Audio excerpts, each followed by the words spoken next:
Going live. We're going live. Hello. Let me get straight. I got to get straight here. I don't know if I can get straight. Get right, get straight. It's 410. Jeff Kravitz here with you with 420 Live. Let me shed the light on the situation. That's better. That's better. You got to be lit up. I am lit today. I'm excited. It is Friday. I'm sure that means absolutely nothing to everybody out there. It's another day. So I'm sure you're all at home wondering what to do tonight. Well, I got you. We're going to warm you up tonight for a beautiful night. I got a guest. As you can see, I am wearing a shirt that's 25 years old that doesn't have any moth holes in it. The collar's still tight enough. Take good care of my old Dead shirts. This was from Las Vegas, 1994. If you were sleeping on a rock, I love the Grateful Dead. I was a late convert to the Grateful Dead. I didn't see my first show to till 91 because I was stubborn and I was into everything new. And, I was a prog rocker. But I got the Dead right through the old skull, lightning bolt through the skull. It happened to me. And fortunately, Jerry was still alive. I've seen them 65 times in 4 years and definitely got what I needed to get out of them for myself and to move on musically and other things. And, the beautiful thing about my life is that I'm able to communicate with the people that are a lot of the decision makers through life. And I was a Dead fan when they released the Dick's Pick series. And I was so excited to have something that I could have had off the internet, but still Dick's Picks, it was really cool to have anything that came with a Grateful Dead with a Steal Your Face on it you wanted to buy. And Dick passed away and his shoes were filled by David Lemieux, the Canadian who is captaining the ship and taking us through the releases and putting them out there. And I know I've been peppered all day with different questions. I usually do a really long intro. I only have David for another 18 minutes, so I'm going to get right to him and bring him in here. Hello, David Lemieux. Hey, Jeff, and hey to everybody listening, watching Jeff's show. Thanks for having me, man. This means a lot. Yes, it's great to see you. I'm excited. Today, you want to tell everybody what we're up to, what we're in for tonight? Yeah, the Buffalo thing. Well, just what it is. It's a new project, right, that the Dead's doing. The one thing that I think we're all missing right now is for leaving our houses, but getting together, community, going to shows and things like that. And so the one thing we can't really do much of that at all right now is that. So what we're doing starting tonight in about 45 minutes on the Grateful Dead's YouTube channel, it's a new series called Shakedown Stream. And we're going to be showing a live Grateful Dead show every Friday at 5 o'clock West Coast time, 8 o'clock East Coast. And we're starting tonight with a previously released show. We're doing the Truckin' Up to Buffalo show, July 4th, 89. Spectacular show. We've kind of scheduled the next 6 weeks. In one sense, we're going to have a lot of fun. So we hope it goes on for a long time. I really hope it doesn't because it means right. Our houses again. But the next 6, we are going to be doing at least 2 previously unreleased shows that people haven't seen, and then we'll do a few things like the Grateful Dead movie and this one from Buffalo and a few other very cool things. So it's going to be fun. And Gary Lambert, a longtime Dead historian, good friend of mine, he and I will be co-hosting. We've got special guests lined up. We got one tonight. I think we have one tonight. I don't know, but we've got some stuff happening. So it's going to be a lot of fun. So you came into the scene 20 years ago. To give a little background, how did you lock into what some people would consider the dream job for a Grateful Dead fan? I'd certainly consider it that. And I've been listening to the Dead for about 35 years, going back to about 1983, 84, when I was really young. And then through the 90s, similar to you, Jeff, I was listening to a lot of other things. But I went to a lot of shows from 87 to 93. 101, and then 93 I kind of stopped going, got really serious about university and went and did a whole lot of studies. And then by the end of that, I had a master's degree in film archiving. So, I love the Dead's music and I don't know what their film archive is like. So I wrote Dick an email and asked if I could see his film archive, the Dead's archive. And he invited me to California. I was living in the west coast of Canada at the time. This would have been in summer of 98. So 22 years ago, and I went to California, saw the archive, sent them a letter and offered to catalog and do a preservation assessment of their film and video collection on a professional basis, not a deadhead. They didn't know I was a deadhead. Right. And then they said, yeah, come on down. So I went for 3 months in early 99, February to May. And then throughout the summer of 99, I was doing a few other contracts for the Dead.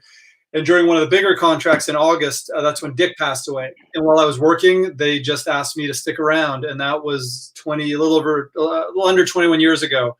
And so I've been there for 21 years as the archivist and producer of the things that we do. And what was your assessment of their video catalog and film?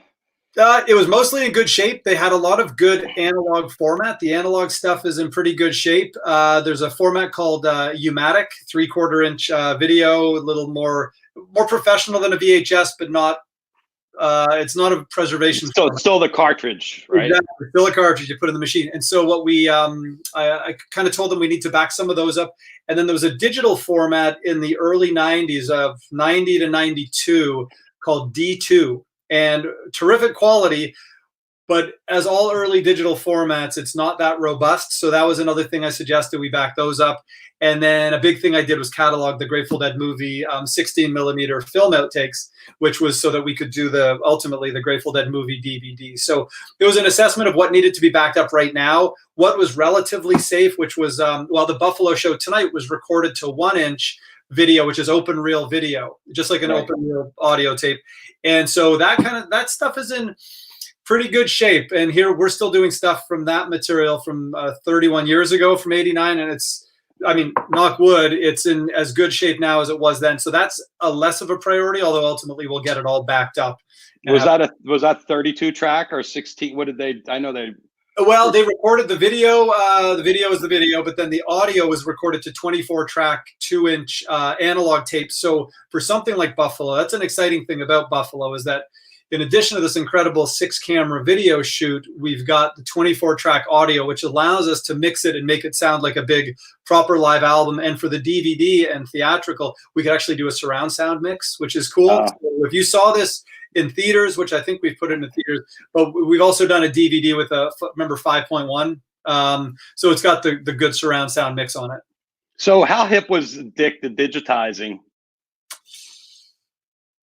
Well, Dick was not an engineer. Dick's right. Which fortunately the Dead have a studio crew. They have had John Cutler on staff, and they still have Jeffrey Norman, who's been with the Dead for 30 years. Even before that. And so those guys are the engineering team that do the archival backup. Dick was a content guy, which is to say he knew the music better than anyone I've ever met. So he would be the guy selecting the shows. And then Jeffrey and John would be on the archiving side, Jeffrey in particular now. So Dick on the digitizing side, it wasn't really his strength, nor is it mine.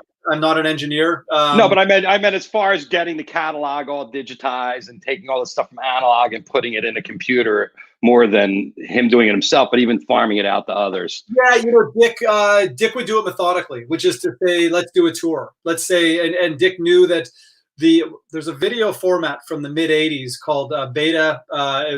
You take a Betamax tape, it's PCM digital, but it's a Betamax videotape from the mid 80s. And you're recording high resolution, well, not high resolution, you're recording digital audio on the video track. Those aren't in very good shape. So those are ones that we went to a methodical, let's back some of these up, because those are the ones that now 35 years later are probably having the worst problems. Likewise, the early DAT, 87 to 91, can have a lot of problems. So those are also something, whereas the analog reels from 1969 to 79 are in great shape. I mean, knock wood again, but we've never run into a situation where we've wanted to release something as a Dave's Picks or any kind of release and not been able to get the music sounding really good from that tape. So fortunately, but ultimately everything's going to be backed up. When you took over Dick's job, how many shows were on his list to still release? Quite a few. He didn't. He had a lot of notes, and so what we worked from, he had incredible notebooks, and we went through them. And he was very public, at least within the Dead community, the Deadhead community, and the Dead office, about shows that he very much wanted to release. So for the next, he passed away after number 14. So 15 to 36 were posthumous, and I would say of those 21 picks, a good 12 to 15 were solidly Dick's picks.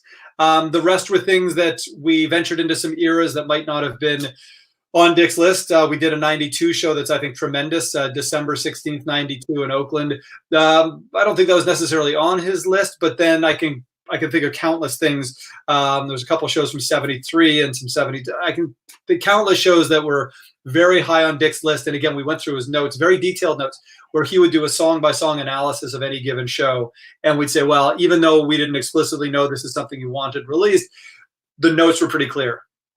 When did you picked up, how many are there now? And when did you picked up, how many have you done since, basically? We kept the Dick's Picks series going, 20 more after his passing. Then we did a series called Road Trips. We did 17 of those. And that was kind of like a Dick's Picks series with a different name. And then we went, after the Road Trips, we've done this new series, Dave's Picks. New, it's 9 years old, I guess. Right. And we've done number 33 just came out. 34 comes out in a week or two, I think, in a couple of weeks. Of Dave's Picks. 34. Yeah, we're up to 34. Wow. No. And then that's crazy. The ended at 36, and we'll hit 36 Dave's Picks in November. So I know everyone at Rhino is very excited about that. Just, when we started the Dave's Picks series, and the interest in it has been kind of through the roof. So we're all happy with it. We just keep doing what we do because we love doing it. So 72 shows released. How many do you have on your list? Yeah, quite a few. It's interesting. I don't have, there's no, a lot of people ask me, they say, hey, do you think this show will ever be released? Or do you have plans to release that show? And I honestly, the answer to that question, which I get a lot, is no, only because there's no master list. But if it's a good show and it hasn't been released, there's a good shot it's going to be released. And right. That's really the best I can say, that if it's a good show and it's universally acclaimed, it's not necessarily my opinion. When it's a good show, it's a fact. And so is who's the gatekeeper? That would be me. With a few. Do you have anybody above you that you have to throw the show by, or not really? It's all in your hands. Because I know in the old days the band had a vested interest in what Dick was doing in the early days. Phil was a little bit more involved, and in the first couple, for sure. Yeah, for the first few, and then they realized that Dick knew what he was doing. In my case, we're very methodical about eras and making sure that we try to get something out from all the different eras. So for instance, last year, our big release was a series of shows at Giant Stadium. So we had a couple one from 87, and then we hit 89, and then there were two from 91. So that box set alone covered 5 years of Grateful Dead and 3 distinct little periods of Dead history. This year's box set was 76. So we try to make sure that what we do a box set every year too, sometimes two. We make sure that what we do is try to cover all eras, and some are certainly, I won't say overrepresented, but more represented. You think of 1977, where the consistency of the shows was just simply a lot greater than it was in many other years. So you look at a year like 1984, which is much maligned, but there's some amazing shows in there, but it's not the consistent level where you could quite literally, I won't say pick any show from 1977, but there's a good 2/3 of them, 3/4 are releasable shows performance-wise, and we have the tapes. Whereas you get to a year like 84, I certainly wouldn't think 3/4 of 84 is releasable, but there's certainly several shows that are incredible shows that sound amazing. So, all right. Well, the Peanut Gallery is really clamoring for 1985. They're all saying 85. Where's the 85? We need summer 85, 85. So I have to bring it up because they're just asking about 1985. What was it about 1985 in your opinion? I think the band was inspired, and I think coming on the heels of 84, which again, to bring 84 up as an example, 84 was a bit inconsistent, but there were great shows. I won't say the best shows, but there were some really top level A+ Dead shows in 84. 85, with the Dead's 20th anniversary, it was a fresh new beat, and I can think of a dozen shows from 85. I can think of, there's several on the spring tour and several on the summer tour and a couple on the fall tour that I love, that I wouldn't be surprised. A problem with some of the 85 is the tape quality, not archivally, not preservation wise, but the actual mixes, the sound quality on the tape. There are a few shows that do sound kind of iffy in terms of releasability. Performance-wise, without a doubt, they're really good. And oftentimes it's what it comes down to. And I will say that I have been nixed on a few shows where I've put them forth for release, and then the engineers say, we just can't make this sound good. The kick drum is just too prominent and frankly annoying, and that's just how it was mixed at the show. So there's nothing we can do about that. If it's a multi-track, we could. If we had multi-tracks of everything in 85, I'm certain we would have released a whole lot of 85 by now. But we have stereo board feeds that come out of the PA, which is the left and right, and recorded to cassettes for the most part. So we don't even have robust reel-to-reel tapes of a lot of that material, all that material. So it's a little more challenging sometimes when we get to certain eras. But I wouldn't. 85, I'm high on it too. I really like it. Well, I remember David's also on Sirius Radio. He does This Day in Grateful Dead History on the daily. There's not always something to play, but you do a great job there, and I always love tuning in. And I remember you did a release for the 91 Giants show, or the Giants Stadium, and you were talking about how having 32, I think some of it was a 32 track, right? Yeah. Having 32 track was just so amazing to work with. So I can understand the limitations, and I'm sure the guys that are, a lot of these guys chiming in are tapers too. So what is your hole? What's the hole in the Grateful Dead archive that you want to try to plug up? I'll tell you, 1971 through 95, there are very few missing shows. There's one in 1979 for which there's no known recording. We have some holes in terms of the board tape. So a couple very big examples. July 16th, 1970, the Dead played in San Rafael. They were recording every show, almost every show in 1970 up till then. And then July 16th, Bear Owsley was arrested after the show for a long-standing thing, and he was sent away for a couple of years. And it took the Dead's crew about 6 months before somebody on the crew, it turned out to be Rex Jackson of the Rex Foundation. So Rex ended up taking on the recording duties, not really until the kind of January, February, March of 71 tour. There's a big tour in March, a big tour in April of 71. He didn't pick it up until then. So the second half of 1970, and that includes a couple of spectacular tours, October, November, the August shows, September at the Fillmore East. None of that is in the Grateful Dead's vault. And for a lot of those shows, there's no known board tapes. There's some decent audience recordings, but nothing like a board tape from that era. And then January, February of 79, Keith and Donna's last couple of tours. There's a couple of great shows, a very famous one at Nassau Coliseum, but there are other good shows on that tour and the February tour. And there's no board tapes of that material either in the vault. Yeah, there's a few. June of 83. There's a tour of June of 83. A couple of shows in particular, Saratoga Performing Arts Center and Harrisburg, Pennsylvania. Two incredible shows, and we get asked for those two a lot to be released. That entire tour is missing from the vault. In terms of board tapes, we have audience recordings, but no board tapes. So that's another big hole in the collection. And aside from that, not too many holes after that. Some iffy recordings. Some of the 87 stuff is a bit problematic. 89 onward, pretty solid. What is Rob Eaton was really instrumental in digging up the crate. The famous crate. How many shows were in that crate? There were a few crates. There were a few stashes. Over 100, and we're talking 72, some 71, but 72, and it's primarily 76, 77, 78.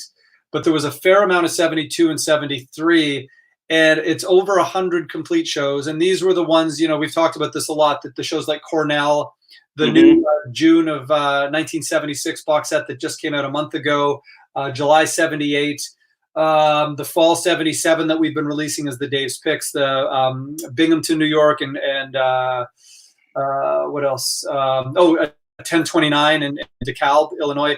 These are all shows that were returned. So what it did for us, it filled in a lot of gaps in the collection. So as an archivist, it's extremely exciting.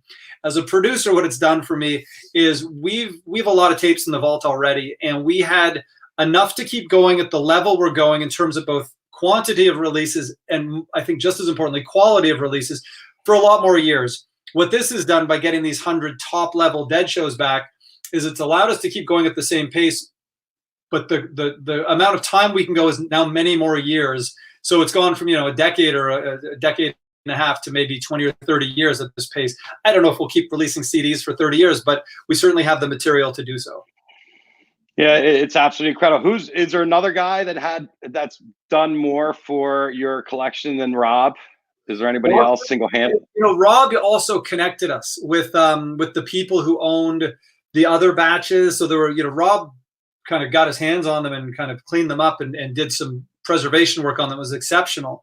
But he also then connected us with the people who owned the physical tapes, and they wanted to get them back to us. So it was a pretty cool scene. And the day that they came back to the vault, which is in Los Angeles, I was up in Canada, and they were delivered on a Saturday, and I was getting pictures throughout the day as they unloaded the truck and they were shelving them. As an archivist, as a deadhead, it couldn't be more exciting to see that happen. Yeah, it's been stunning, and the music is stunning too. I mean, these are the Betty boards that Betty Canner recorded that she had put in storage because she couldn't house them, and then they ended up going up to auction and then getting stored in a barn and getting rained on and mudded on and everything else, and saved by the rhythm guitar player for the Dark Star Orchestra. Just absolutely incredible story. All right, we're passing 4:30. I don't want to keep you. I know you got to get ready for your show tonight, but let's give it one more plug. Tell everybody what you're doing tonight and how to tune in. In a half hour, we're going to be on the Grateful Dead's YouTube channel. So I think you just go to Grateful Dead YouTube at 5 o'clock this Friday and every Friday until we're allowed out again. And we're going to be showing a Dead show. Tonight's Buffalo 89. We got the Dead movie. We've got a couple really good unreleased, never before seen Grateful Dead shows from deep in the vault on video, multi-camera shoots. They look great. So we've got a lot of stuff coming up, and Gary Lambert and myself will be hosting it and doing a little intro for about a half hour, taking some questions, and then we'll be done. Great. So any of the questions that David didn't get to, you can hit him up there. We will have him back. He's a good friend, an old friend. And I talked to Kevin Shapiro. I want to have you guys both on for a little archivist chat, and have a great show tonight. We're really excited for this. And you don't have to stop after the pandemic. Us deadheads will take as much as you keep giving us. We did a test run today. It was so exciting. I wouldn't be surprised if we keep doing it. Yeah, it sounds really great. And we're all really excited for it. And thank you for all of us. Thanks for your work for 20 years. You've done an amazing job. We know that our art, the music we love, is in great hands. So thank you. Thank you, Jeff. We'll see you next time. All right. Peace out. Bye. See you soon. Thanks, David. What can I say? This is the top. I'm honored to be able to chat like old friends with Dave Lemieux and these people that come on all the time. My guest for the past month, we're going to hit a month this Monday. So it's the end of my third week of doing this, and it's just been absolutely an eye-opening experience for me to come out here and to channel Pinky and get into my roots, because this is nothing I really wanted to do on purpose. It's something I shied away from all my life. People were always like, Pinky Jr., you should do the show and you should take over and all this. And, I had other things I wanted to do. And I've spent the past 30 years doing those things. And now looking at what's going to come down the pike, we don't really know. And it's opened up a whole nother avenue for me to communicate with my friends. I love talking to you all and to see what you have to say. I am going to scroll through these questions because we had quite a few comments. So I'm going to scroll through the questions. I mean, David is just so open about it, and it's amazing to be able to get the perspective and somebody that's so honest about the archive. The Grateful Dead, there was a lot of mystery to it.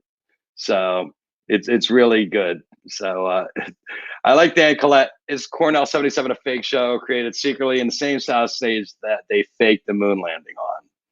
Very good. And I said, is the Scarlet Fire overrated, as everyone says?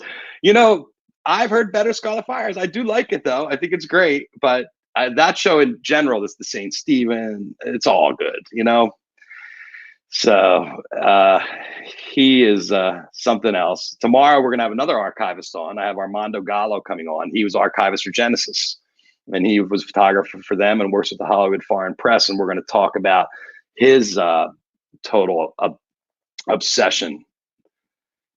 Chabro complaining about too much 76 and not enough 85. I thought David gave great answers because he was telling us what was going on and how hard it is. So you're sitting at home saying more of this, more of that, and they're like, not quality, not good enough.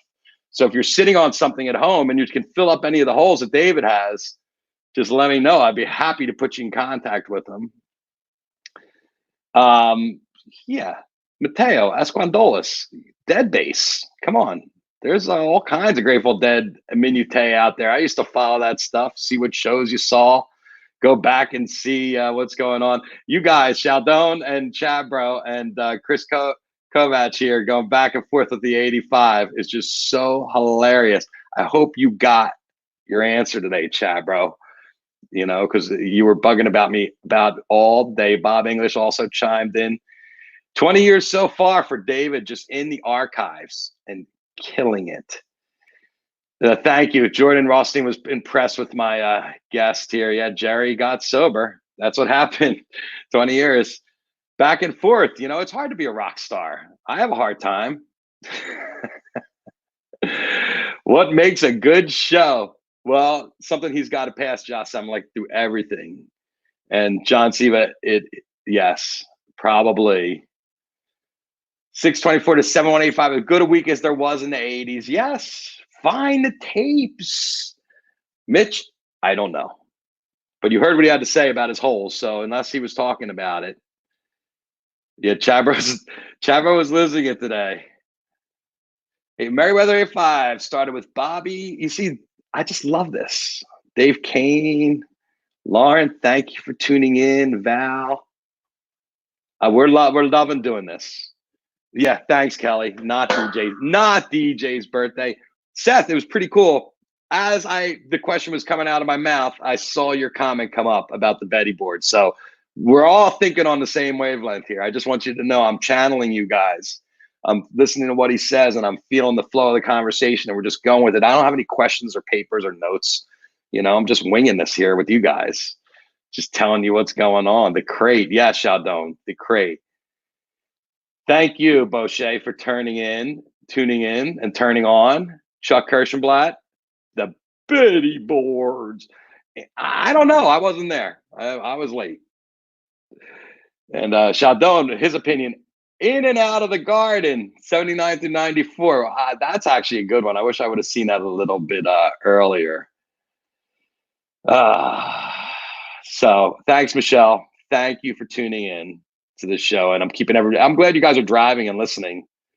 Yes, the unreleased videos, Kovac. That's the things we want to see, right? The guys, because really, the guys don't really do that much on stage. They're just standing there. Same thing with Fish.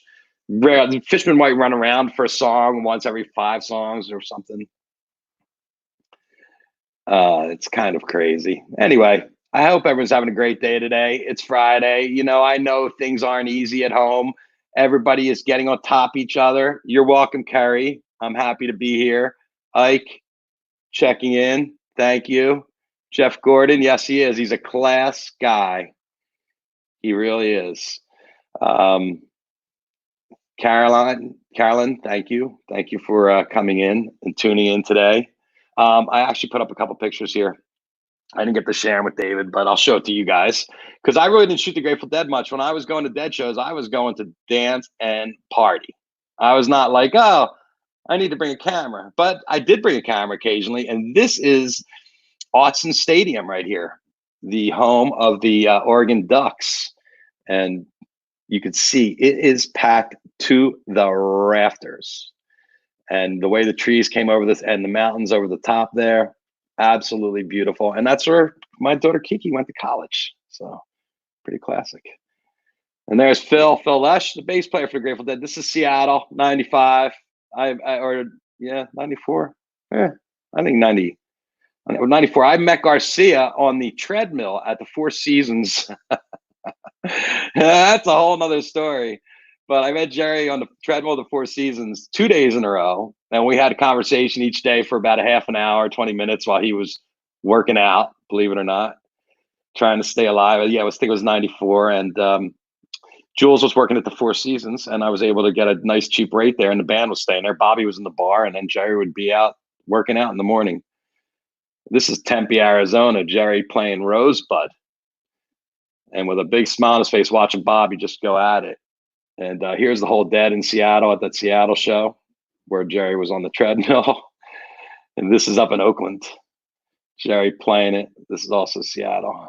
Yeah, I didn't shoot them much. I was too busy. I was seeing double most of these shows. This is Portland. They played up there. I remember going to stay with my in-laws for that. And this is after Jerry died. This is Golden Gate Park. This is the how many people showed up at Golden Gate Park where they have outside lands now to say hi or bye to Jerry. Hi, bye. You know, what a talent.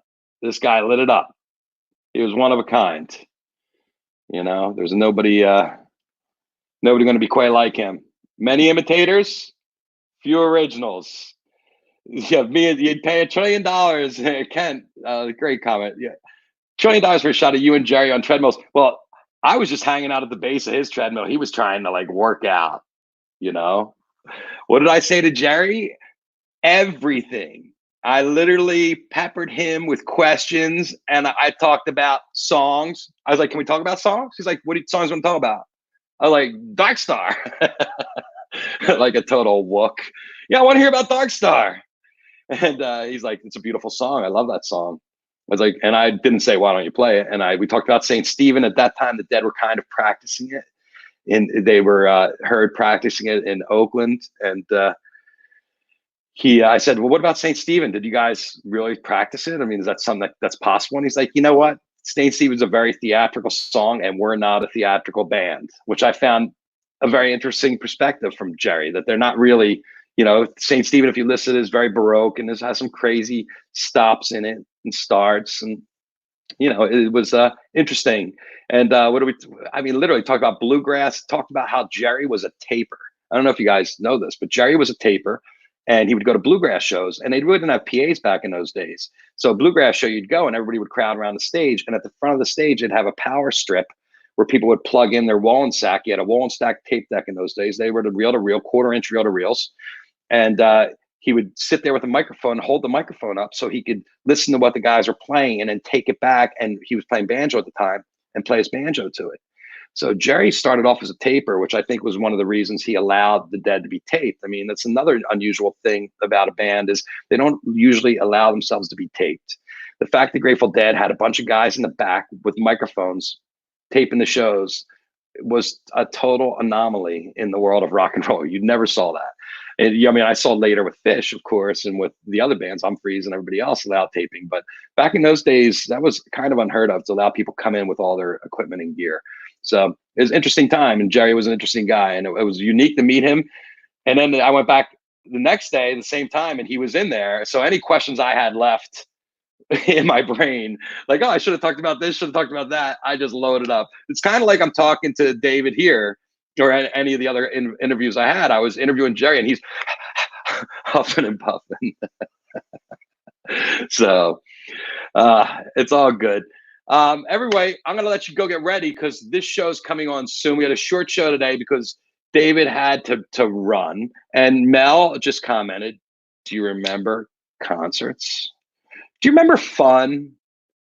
Do you remember going out?